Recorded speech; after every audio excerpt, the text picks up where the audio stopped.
Ready for another lesson? The one trait that turn women off. Most women like to be turned on, and most of them walk around here with their back soaking wet. But what turn them off faster than a power outage is a man that's a jokingly man. I ain't saying that you can't have character, and I'm not saying that, not having a personality or whatnot, but you need to understand something called masculine frame. And if you hear giggly ho-hoing with these hoes, you can definitely count on the fact that she turned off.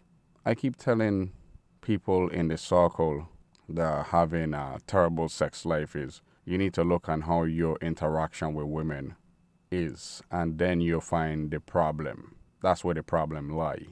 As a man, you need to assert your dominance as a man, because women want to be dominated, and women are supposed to be dominated. We already know within the first couple of seconds which category she gonna put you in. Is this a dude I want to have sex with? Boyfriend material? Husband material? You don't want to be in the boyfriend or the husband material. You don't want to get classified as those guys. You want to be classified as a dude that she will have sex with you immediately. Because that kill two birds with one stone. They get two things out of the way. One, you turn her on so much that she can't wait to let you plow her field. And once that out of the way, then the relationship, however you want to take it, whether friends with benefits or LTR, that's all dependent on you if you want it to go that road. Never leave it up to the woman. That's why they push for, where are we going with this, or all this other stupid shit that they bring up. If you want to be a comedian, go do that club, a stand-up comedy club. Don't be doing it with women. An associate of mine was like, why do you talk to women the way you talk to them? You talk to them very gruffly, and I want them to understand that I am the man. And like, that's the way it should be. And he's like, well, I can't do that.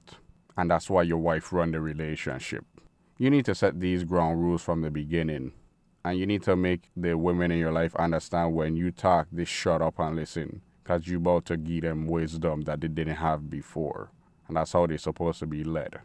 The thing is a lot of men can't differentiate a woman they want to bend over and a woman that they don't want to bend over.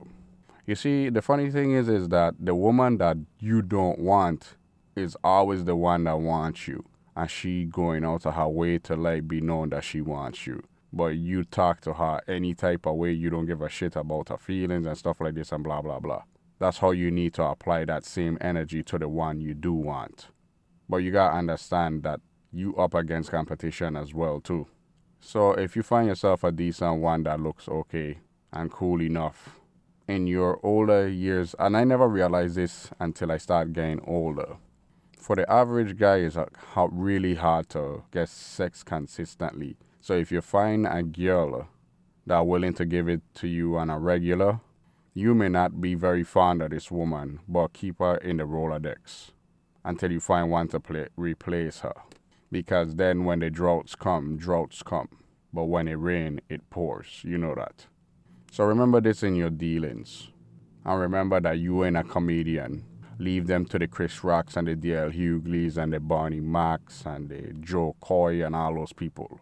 The difference with those people is they public figures and they making retarded amounts of money. You're just an everyday schmuck in the eyes of a woman. And remember, 95% of men are invisible to women unless they see your social media presence in the metaverse, and then they judge you by that. You've been taught.